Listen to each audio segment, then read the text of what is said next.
on the reservation.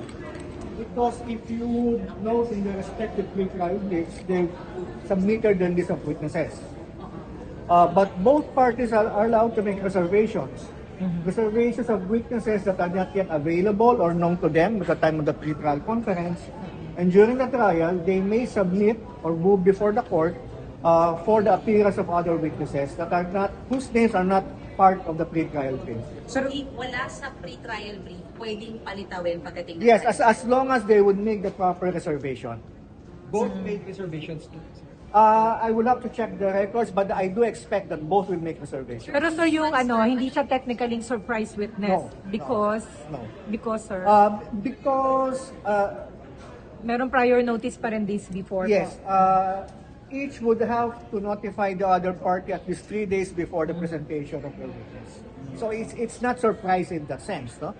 It's just that given the amount of preparation that needs to be undertaken by both parties, then there may be some witnesses that would not be available or known to you at this point.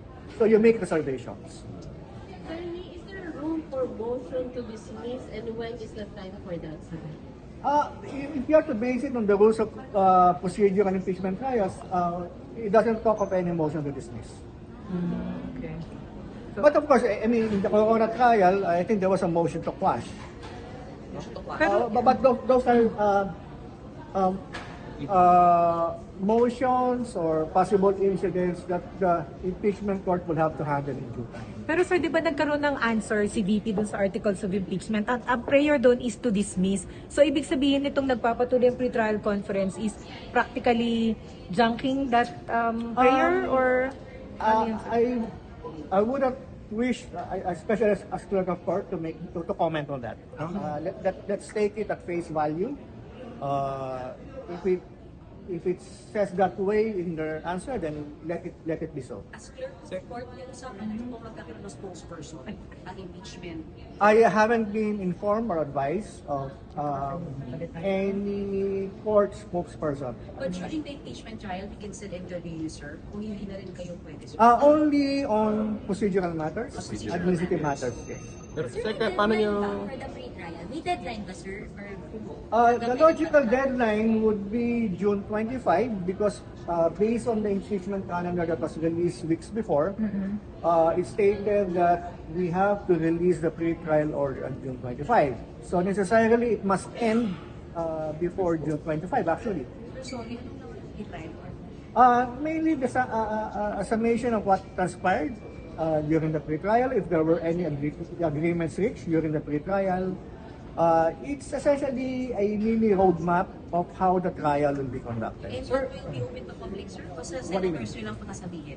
The Ipapublish mo. The pre-trial order, I will first, of course, have to submit to the Senate President for his initial perusal, and that will be for the consideration and approval of the impeachment. Sir, paano nyo i-describe itong second day ng pre-trial conference? Heavy in the sense that we're dealing with war documents now. Heavy in, sir. Yeah. May heated debates? No, wala. Early on, an agreement was reached kung ilang teams ang pwedeng i-deploy. Siyempre kami naman sa Secretariat, we can deploy as many teams that we have available. But of course, both parties would have certain limitations as to the number of people that they can devote to marching for one day, no?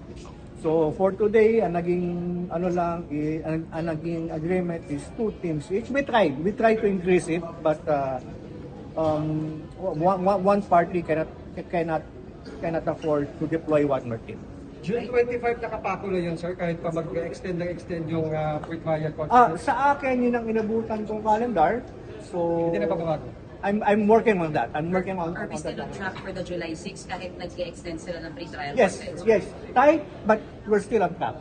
Sir, yung July 6 fixed na din yun na mag-start tayo ng trial or subject pa rin sa approval, evaluation ng impeachment court? So me, I consider it fixed, but of course, the impeachment court has a final say. But at this point, there's still no talk of any other date except July 6. Yung schedule niya, sir, every anong araw tsaka anong oras?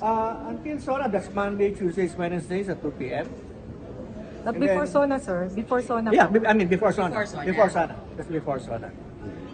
Monday to Wednesday, 2 p.m. And then Yeah. after SONA, sir, After SONA, of the record, actually nakalimutan ko ngayon. Nasagot ko nung last week ngayon nakalimutan ko. Okay, For Sir, some reason. paulit po anong days, sir? Yung Mondays, Tuesdays, Wednesdays, up until SONA at 2 p.m. so yeah. So July 6 up to SONA, 2 p.m. Monday to Wednesday. Yes, Monday to Wednesday. After SONA, nakalimutan muna natin, sir. Nakalimutan ko, nasagot ko na last Balikan week. natin later. No problem.